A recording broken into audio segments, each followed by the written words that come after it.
Carlin également juste derrière. Carlin qui tente de retrouver la forme. Lui qui a abordé l'année blessé. Ah oui, Atavis et Sestola. Atavis qui avait réussi quelques très belles courses. Très beau début de manche à Valkenswaard avant de chuter à 2 reprises. Il roule pour le team allemand KTM Sarols et il évolue quasiment à domicile aujourd'hui. Voici Carlin sur la Yamaha du team Dixon. Derrière, Gareth Swanepoel vient de rentrer dans les points. Il est 17e actuellement. Antonio Chiaroli aurait des contacts pour aller courir aux États-Unis. En tout cas, on sait que c'est dans son esprit depuis un bout de temps. Ouais, c'est vrai qu'il a parlé des États-Unis. Il a également parlé récemment de l'Europe, qu'il avait envie de, pourquoi pas, de rester là. KTM l'a récemment sollicité, Honda également, de Carly. Il y a pas mal d'opportunités. Il est trop tôt pour en parler. Ce qui est sûr, c'est qu'il va avoir l'embarras du choix. Alors, on revient peut-être maintenant sur un Anthony Boissière. On ne l'avait pas encore vu, Anthony, le pilote à la Kawasaki CLS numéro 22, coaché par Michael Maschio, qui est sur les talons de Carlin. Il y a encore le top 10 qui est possible pour Anthony Boissière, car devant Sestola, Avis et Carlin ne sont pas très loin du tout. Ouais, Boissière qui a abandonné en première manche, qui doit remarquer des gros points dans cette... On sent que le rythme est là du côté d'Anthony. Ouais, pour lui c'est pareil, il avait réussi un super Grand Prix du Portugal. Il s'est loupé la semaine dernière à Mantova et puis encore un abandon tout à l'heure. Cette fois-ci il est à nouveau dans le coup. C'est une saison un peu bizarre pour Anthony Boissière, capable quasiment de jouer des podiums au Portugal et puis la semaine d'après de galérer. Il va falloir qu'il trouve un peu plus de régularité, car la vitesse de pointe, l'abattage, tout est là. Il lui manque cette fameuse régularité. Ouais, c'est souvent ça qui fait la différence sur une carrière. Et en tout cas, c'est vrai qu'on voit les gestes techniques ici. Anthony, il est 11e du classement provisoire. C'est super Boissière. Allez, Pascal Leray qui visiblement s'est débarrassé de Garnieri. Ah, on le sentait. Pascal Leray qui a pris le meilleur sur Davide Garnieri pour s'emparer de la 4e place dans cette seconde manche à 7 minutes 10 de l'arrivée, plus de tours. Nicolas Aubin toujours à la lutte avec Tommy Sirle derrière. Sestola, Avisnon et Boissière sont roue dans roue. Nicolas Aubin, Tommy Sirle, la voilà cette bagarre entre les deux jeunes avec Nico Aubin. Là, à l'intérieur peut-être qui passe aux attaques de Nicolas Aubin, mais la réplique immédiate de Tommy Sirle. Il est plus rapide en ce moment, Nico. Maintenant, il faut trouver une petite ouverture pour aller mettre la pression sur l'officiel KTM. Oui, ça serait vraiment très bien que Nico allez, l'intérieur aille faire son travail, parce que ça pourrait vraiment profiter au général. Couper le virage. Attention. Ça pourrait profiter à Pascal Leray au général. Allez, les deux hommes au coude à coude avec l'intérieur. La trajectoire de retrait pour Nicolas Aubin et ça passe, mais bien joué. Attention. Ils se sont déjà touchés la semaine dernière. Il va pas se laisser faire aussi facilement. Tommy Sirle, il a répliqué. Puis il n'a pas de lunettes. Rappelez-vous que quand on est devant sans lunettes, ça va, mais quand on est derrière, c'est moins facile. C'est nerveux du côté du clan anglais. Big Depp.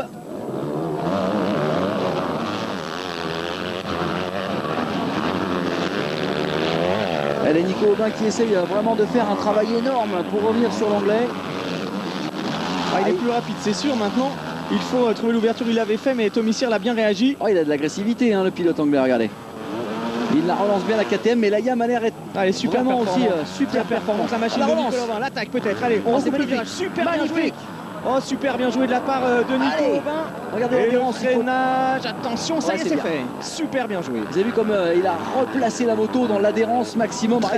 Très belle trajectoire et on la sent puissante et il est vraiment satisfait des performances de sa machine. Nicolas Aubin en pleine confiance maintenant dans le team Ricci Racing, 6e. Il vient de prendre le meilleur sur Tommy Sirle. Et encore un super Grand Prix pour Nicolas qui vient de s'emparer virtuellement de la 6e place du classement provisoire de ce championnat du monde. Il est arrivé 7e et c'est vrai qu'il vient de passer au provisoire pour l'instant. Gareth Swanepoel. C'est bien ce qu'il vient de nous faire. Magnifique passe d'armes ici, on la revoit, regardez. Alors ça c'est la première attaque, réplique de Tommy Sirle. Et là maintenant une magnifique relance du pilote français ici à l'intérieur. Bien joué. Les deux pieds sur les cale-pieds. On casse le saut au maximum, réaccélération immédiate. Meilleure position à l'intérieur et c'est imparable. C'est une prise de pouvoir, c'est bien. Et tout de suite, il lâche Tommy Sirle, on le sentait. Il est dans un très bon rythme actuellement. Nicolas Aubin. On va surveiller les temps de Nicolas Aubin. Et devant, ça continue de rouler en 2-10. Nicolas Aubin, le leader du championnat de France Élite. Il reste encore 3 épreuves du côté d'Ifendic. de la Capelle Marival et Dernay. La mauvaise nouvelle, Jean-Christophe, c'est que Cairoli a maintenant quelques 6 secondes d'avance sur Pourcel, virtuel vainqueur du Grand Prix. Forcément. Alors il faudra, si vous êtes fan, aller suivre ce championnat de France Élite. Très intéressant cette année dans les 2 catégories. Le prochain round se disputera à Ifendik. Ensuite il y aura la Capelle Marival avec une bonne nouvelle, puisque du côté de la Capelle on annonce la présence de Christophe Pourcel qui devrait s'aligner derrière la grille pour la première fois cette année en championnat de France Élite, puisque Christophe avait plutôt mis à son calendrier cette saison le championnat de Belgique. Et Cairoli donc, qui cette fois-ci ne sera plus rejoint. On est dans les dernières minutes de course. Il a une marge assez importante et Antonio Cairoli va signer sa 7e victoire de manche consécutive, son 3e doublé. Ouais, c'est vraiment énorme le travail qu'il est en train de faire. Imaginez la force mentale à ce moment d'Antonio Cairoli. Ils sont partis tous les deux au couteau. Vitesse de pointe, mais l'Italien arrive à imprimer son rythme et son talent. Ça fait 9 victoires de manche sur 10 quand même pour Cairoli. Le 3e, voilà, c'est toujours Tyler Rattray à 26 secondes, plus de 20 secondes de Cairoli. Et Nicolas Aubin en 6e position. Et qui tient bien de la tête et des épaules. Il vient de réaliser 2,12 dans son 10e tour. Un très beau résultat d'ensemble pour Leray et pour Nicolas Aubin. Aubin, ça risque d'être dur de faire mieux, mais 9e et 6e c'est super. Pascal Leray 6e et 4e. Tommy Cyr la 7. Anthony Boissière légèrement décroché maintenant par rapport à Karl Lund, mais il est toujours en 11e position. Swanepoel qui galère aux alentours de la 16e place. Il y a vraiment une belle colonie tricolore quand même cette année en mondial de MX. Et puis Gauthier Paulin après sa 12e place de tout à l'heure à la lutte avec Markus Schiffer pour marquer encore un petit point supplémentaire dans ce Grand Prix d'Allemagne et rentrer dans le top 1. Allez, la plaque numéro 16 de Tyler Rattray qui tente lui aussi de recoller, mais il a 10 secondes, que dis-je, 20 secondes d'écart maintenant avec la tête. C'est dommage, c'est un peu tard pour Tyler Rattray, mais il aura quand même mené une belle campagne ici en Allemagne. Il profite de cette KTM, très agile, extrêmement véloce. Alors vous êtes dans les totaux, Jean-Christophe. Ouais, avec Christophe Pourcel qui va reprendre la 2e place provisoire du championnat avec un petit point d'avance sur Rattray. Ouais, c'est pas une mauvaise opération, ceci dit. Puisqu'il est arrivé avec 137 points ici en Allemagne. 142 pour Rattray. On va croiser les doigts, car la manche n'est pas encore terminée. 15 tours se sont écoulés. 32 minutes de compétition. Sestola 8e, encore en train de réussir une belle course. Et puis regardez, une averse qui est en train d'arriver sur le circuit de Tutchenthal en Allemagne. Petite averse. Il va falloir faire attention sur les parties les plus sèches, les plus dures. Ouais, regardez, comme c'était le cas déjà la semaine dernière à Montova, en fin de manche, Tommy Cyr en difficulté. Il est à la lutte avec Sestola et derrière ça revient fort avec le pilote Honda CRS qui n'est pas loin du tout d'un Tommy Cyr en difficulté en ce moment. Tommy Cyr manque peut-être un poil de physique. On rappelle que c'est un des plus jeunes pilotes du plateau. Et il est possible que justement sur ces fins de 2e manche, il marque le pas. Ouais, même si il a quand même 1 an de mondial dans les bras. Il est officiel KTM, il s'entraîne avec Stéphane Evert. Il y a un programme très suivi. Normalement, il est bien préparé, mais bon, aujourd'hui, il est en difficulté, c'est sûr. Allez, Rattray en 3e position. À la régulière. 2 tours. Jean-Christophe, la fin du temps réglementaire vient d'être annoncé par la direction de course. Il reste 2 tours. Et Christophe Pourcel qui va évidemment se contenter de cette 2e place. 2 fois 2e. Comme vous le disiez tout à l'heure. Après la Petite déconvenue du Grand Prix d'Italie, c'est pas si mal. Mais est-ce qu'on peut se contenter de cela à ce niveau-là de compétition quand on est champion du monde en titre? Je ne crois pas. Non, mais il se remet quand même bien dans le... Il se remet dans le rythme. Christophe, il a terminé quasiment sur les talons tout à l'heure de Cairoli, un peu plus loin dans la deuxième manche, mais il est clairement le seul à pouvoir contester l'Italien. Voilà, 4 secondes 7 de retard. Les 2 semaines qui vont venir seront très importantes, hein. 2 semaines pour se préparer, pour retrouver encore un peu plus de conditions physiques et aborder le prochain rendez-vous au Japon à 100%. Ouais, un Grand Prix exotique, hein, qui est toujours un petit peu compliqué face au décalage horaire. Il faut s'habituer bien sûr à ce voyage au pays du soleil levant. Et puis ensuite, eh bien, on se retrouvera pour le Grand Prix de France. Et ouais, Grand Prix de France à Saint-Jean d'Angély.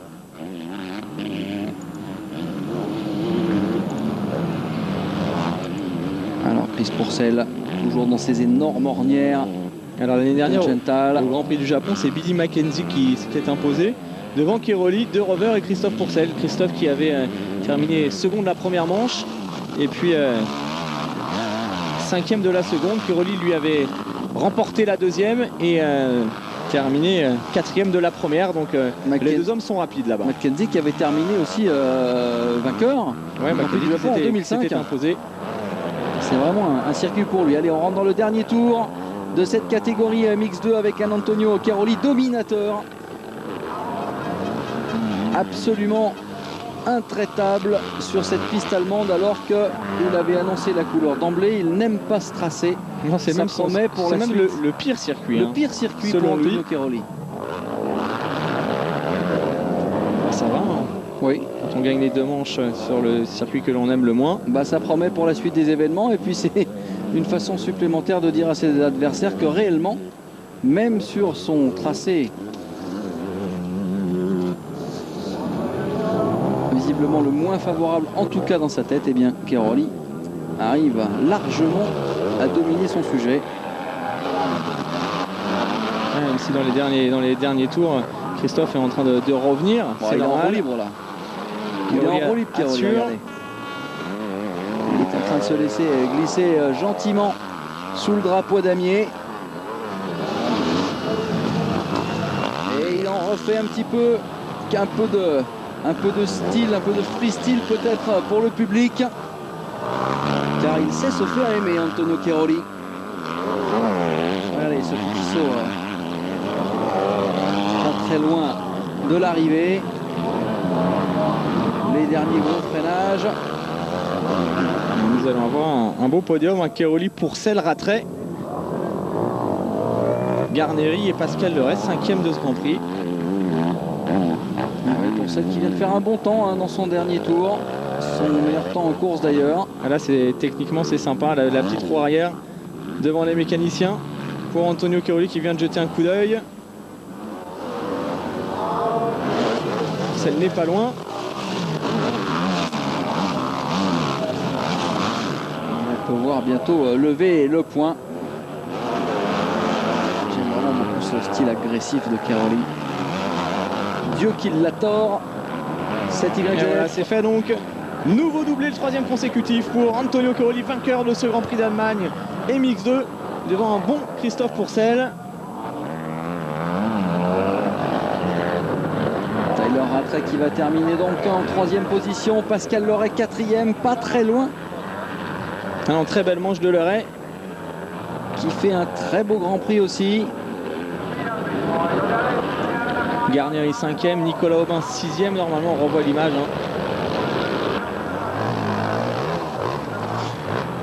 Et ce ralenti du vainqueur. Un Grand Prix de plus dans l'escarcelle de l'Italien. Ouais, puis alors facile, hein, il a fait vraiment ça de belle manière. Maîtrise totale de son sujet. C'est vraiment quand même une belle pépite, hein, cet Antonio Cairoli, quand il avait éclaté à la face du monde il y a 3 ans de cela. On se doutait qu'on tenait un client et à mon avis on n'est pas prêt de s'en débarrasser. Alors le classement Et Nicolas Aubin qui est revenu à 6 secondes seulement de Garneri, Keroli, Pourcel, Rattray, Leray, Garneri, Aubin. Nous sommes avec Tyler Rattray. Tommy Searle 7e devant Sestola, Avis, Carlen, Boissière, Manuel Moni. Donc 247 points en compteur maintenant pour Antonio Keroli. 181 pour Christophe Pourcel. 180 pour cet homme, Tyler Rattray. 3e place pour le Sud-Africain. La 4e est détenue désormais par Pascal Leray avec 143 points qui devance de 6 points Tommy Searle, 5e du championnat avec 137. Et ensuite on retrouve Nicolas Aubin 121, Kenneth Gundersen 118 et Gareth Swanepoel 113. On va revivre les meilleurs moments de cette seconde manche avec pour commencer le très bon départ de Keroli, poursuivi par Christophe Pourcel. Bon départ également de Garneri, de Pascal Leray et derrière la chute de Matteo Bonini. Ouais, Bonini qui va partir à terre et tout de suite la grosse attaque derrière avec un Tyler Rattray survolté ici qui va se débarrasser de Davide Garnieri. Pascal Leray va tenter de s'accrocher bien sûr au rythme des hommes de tête, mais regardez, Keroli va lui imprimer sa loi, donner le ton à cette manche. Christophe Pourcel pourra contenir le pilote, mais à distance, il n'aura jamais été en mesure de revenir sur l'homme de tête. Tyler Rattray, lui, va se laisser glisser gentiment en 3e position et tenter de sauver de bons points, alors que Pascal Leray, lui, va terminer en 4e position et point levé pour Keroli. Victoire donc, un magnifique doublé pour l'Italien, un nouveau doublé, devrais-je dire, un 3e doublé de suite. Dimanche, 9 victoires, une seconde place, c'est le parcours d'Antonio Keroli dans ce championnat du monde MX2. Voici les classements de cette seconde manche, avec encore un super résultat pour Aubin. Anthony Boissière qui se rattrape après son abandon de tout à l'heure en réussissant une 11e place. Et Gundersen 14e, hein, vraiment, qui fait une mauvaise seconde manche, lui qui avait terminé 3e tout à l'heure. Un Grand Prix difficile également pour Xavier Bogue, hein, qui s'était blessé la semaine dernière en Italie, qui était un petit peu limite et qui ne met pas de points aujourd'hui. Pas de points non plus pour Richier, pour Tarou, pour Frossard et pour Grégory Aranda qui ont tous abandonné. Steven Frossard sûrement en délicatesse, hein, avec son problème au doigt et qui va donc passer, se faire opérer d'ici quelques jours. Le classement du jour, donc Keroli, Pourcel, Rattray, Leray et Garneri. 4e place du jour pour Pascal Leray. Nicolas Aubin 6e du Grand Prix. Et puis Tommy Searle seulement 10e alors qu'il avait réussi le podium la semaine dernière avec 2 belles manches. Ah, il fait une mauvaise opération hein, aujourd'hui, Tommy Searle. Et puis la confirmation que Pascal Leray est bel et bien un client pour terminer dans le top 5, puisque le Français est à la lutte avec Searle et qu'il prend régulièrement le dessus sur des garçons comme Gundersen, Swanepoel. Ah, on sentait que Pascal véritablement s'éclatait aujourd'hui au guidon de sa nouvelle moto. Et ça ne devrait que progresser, bien entendu. Il va falloir qu'il prenne ses marques dans son nouveau team. C'est vrai qu'il a quand même un début de saison assez incroyable, hein, Pascal Leray. Hein. D'un point de vue de l'encadrement, ses choix en compétition, et ça n'a pas émoussé du tout. Alors regardez, pour celle 181 points, 180, comme vous le disiez tout à l'heure pour Rattray, ça va quand même être tendu. On a du mal dans l'état actuel des choses à voir qui va pouvoir contrer Keroli, qui a visiblement mis le cruise control sur ce championnat du monde. Ouais, 66 points d'avance, hein. 66 points d'avance sur, c'est pas rien, hein. Sur Christophe Pourcel, c'est plus de 2 manches, hein. C'est clair. Ça fait vraiment beaucoup. Ça fait un Grand Prix complet et il lui reste encore une marge de 16 points. Donc c'est pas mal. Voici chez les constructeurs, c'est pareil, une belle avance. 28 points d'avance pour Yamaha sur KTM. Ensuite on retrouve Kawa, Honda et Suzuki. Et le podium de ce Grand Prix d'Allemagne. Premier podium du jour, consacré au MX2, 3 machines différentes représentées. La KTM officielle de Rattray, que l'on annonce chez Suzuki l'année prochaine. La Kawasaki championne du monde en titre de Christophe Pourcel, qui renoue avec le podium après le Grand Prix d'Italie compliqué et puis un abandon de manche également au Portugal.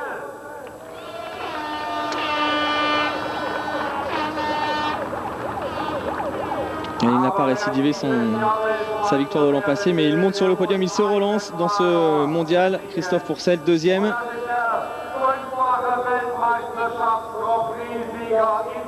Alors qu'il pleut toujours un petit peu sur Touch and Tal avant l'arrivée des pilotes du MX1. Et ça a peut-être changé la donne de l'adhérence. Et voici le grand vainqueur, équipé lui en pneus Michelin. C'est aussi la lutte des manufacturiers, bien sûr.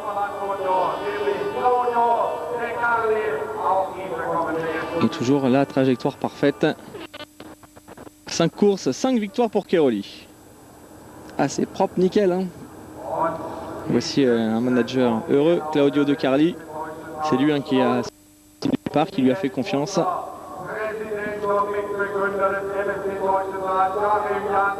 Alors une 3e place pour Livia Lancelot chez les femmes, une 2e place pour Christophe Pourcel en MX2.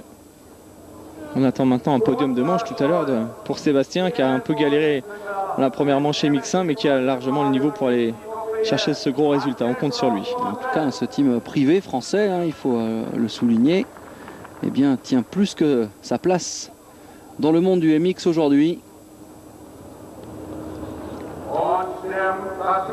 Et nous allons entendre, bien entendu, l'hymne italien suivi de l'hymne japonais, puisqu'on salue la performance des hommes, mais aussi des mécaniques. Voilà Thomas Malde qui donne ce magnifique trophée à Antonio Cairoli, rayonnant. Et puis on l'a vu sur le plan large, le ciel qui se charge de plus en plus. Alors espérons que ça tienne quand même, que le déluge ne s'abatte pas durant la 2e manche MX1. Ça pourrait changer pas mal de choses.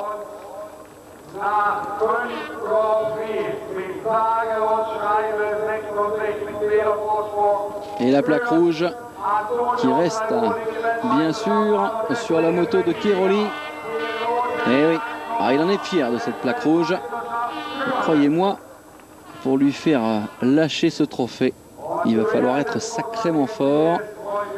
Peut-être que la solution est là sur le podium. Allez savoir.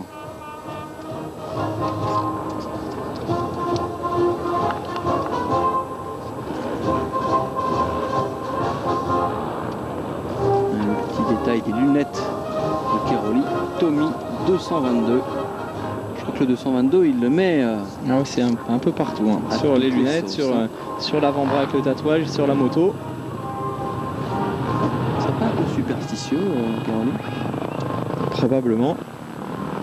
Alors, il a changé de tenue la semaine dernière, il roulait aux couleurs de son pays, l'Italie, en vert, rouge et blanc. Là, il a ressorti la tenue habituelle.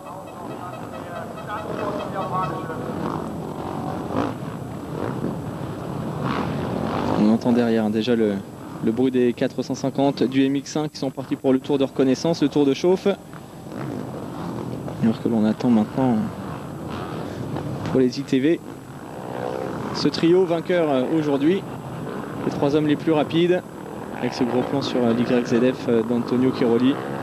Ah oui, doté d'un châssis en aluminium, tout comme la Kawasaki, mais la KTM n'est pas encore passée à cette technologie. Ce sera peut-être une des grandes avancées de l'usine autrichienne dans le futur. Et on attend maintenant Antonio Cairoli, un homme forcément satisfait, alors que Christophe Pourcel va soigner son image en allant distribuer quelques paires de lunettes. Et il arrive, Antonio Cairoli, le temps de déposer sa coupe. On va le retrouver d'ici quelques secondes. Regardez ces ralentis. On vous rappelle le point sur le classement provisoire. Cairoli donc en tête, 247 points. Rattray est désormais 3e avec 180 points. Le second c'est Christophe Pourcel, 181. Pascal Leray 4e. Tommy Cyr la 5e. 6e place maintenant pour Nicolas Aubin. Devant Kenneth Gundersen et Gareth Swanepoel. Et Christophe Pourcel qui gagne donc une place au général, tout comme Pascal Leray, les deux Français qui ont une avancée un petit peu similaire. Puis Nicolas Aubin aussi gagne une place. Aubin, ouais. Un Grand Prix satisfaisant donc pour le clan tricolore. Alors que Cairoli répond aux sollicitations sur le podium. Du coup, il prend un peu de retard, on l'attend toujours. Car il nous reste ensuite encore une manche à suivre en direct. La deuxième manche est Mixin, dominée tout à l'heure par Josh Coppins. Bon, c'est pas une très grosse pluie, hein, Jean-Christophe. Non, ça a l'air de se calmer, heureusement. Oui. Mais ceci dit, ça pourrait jouer des tours à pas mal de pilotes. Il y a eu pas mal d'averses depuis le début du week-end. Alors, on va cette manche. À nouveau les meilleurs moments de cette manche avec le all shot de Cairoli, tout de suite Pourcel en seconde position. Bon départ de Garnieri, de Pascal Leray, de Tyler Rattray, de Tommy Searle. Matteo Bonini qui se fait éjecter de sa machine dès les premiers virages. Derrière, retour de Tyler Rattray qui déborde Garnieri ici pour s'emparer de la 3e place. Oui, Rattray qui va imprimer un sacré rythme, mais devant les chronos tombent et Antonio Cairoli maîtrise parfaitement cette manche sans aucune inquiétude, même pas d'inquiétude de la part de Christophe Pourcel qui aura bien lui aussi tenu son rang malgré les encouragements, la motivation. Il n'aura pas été en mesure de revenir sur l'Italien, et derrière Tyler Rattray qui va venir ici chercher une belle 3e place. Ça ne suffira pas pour conserver sa seconde place au général du mondial. Victoire Antonio, donc d'Antonio, le voici. Alors 5e victoire à gagner consécutivement. C'est vraiment une belle course pour moi. Je me suis senti très bien. J'ai réussi les 2 all shots. Et puis sur ce circuit, c'est très important de réussir des bons départs. C'est la première fois que je réussis un podium sur ce circuit. Donc. Et un petit message en italien pour ses supporters. Bravo donc à Antonio Cairoli. Plus que jamais en tête de ce championnat du monde MX2. Ouais, visiblement très détendu. On se souvient de ces mines déconfites de la saison dernière. C'est plus du tout le même homme que nous avons là cette année. Loin s'en faut. Et nous allons écouter l'analyse sur sa manche du Français. Christophe Pourcel qui va donc nous raconter tout ça en anglais s'il vous plaît, puisque notre homme a fait des stages dans l'hiver. Alors un podium, une 2e place. Vous avez été régulier aujourd'hui. Moi je suis régulier, mais je voulais vraiment gagner. Je termine second. Ce n'est pas mauvais. Mais pour tout le monde c'est bien, pour moi non. Je veux vraiment la victoire. Je vais aller au Japon pour gagner. Je veux gagner toutes les courses maintenant. Voilà, le message est clair. Et il ne serait pas un peu piqué au vif, notre ami Christophe Pourcel. En tout cas, si ça peut l'aider à retrouver la niaque suffisante pour déborder l'Italien, ça nous va bien. C'est vrai que Christophe, il faut quand même remettre un peu, on en parlera peut-être tout à l'heure, car on va écouter la réaction de Rattray, mais il a quand même débuté ce championnat avec quasiment 0 préparation suite à sa blessure. Donc Cairoli, lui, est à 100%, il a enchaîné les victoires, il y a eu quelques petits soucis pour Pourcel. Il faut se remettre dans le rythme, il l'a démontré aujourd'hui, il est quand même pas très loin de l'Italien, avec 2 semaines de plus. Peut-être que ça va être important cette course, la course qu'il vient de réaliser aujourd'hui pour le remettre sur les rails. Alors encore un podium. Petit à petit vous revenez. Ouais, j'ai réussi 2 bonnes manches aujourd'hui.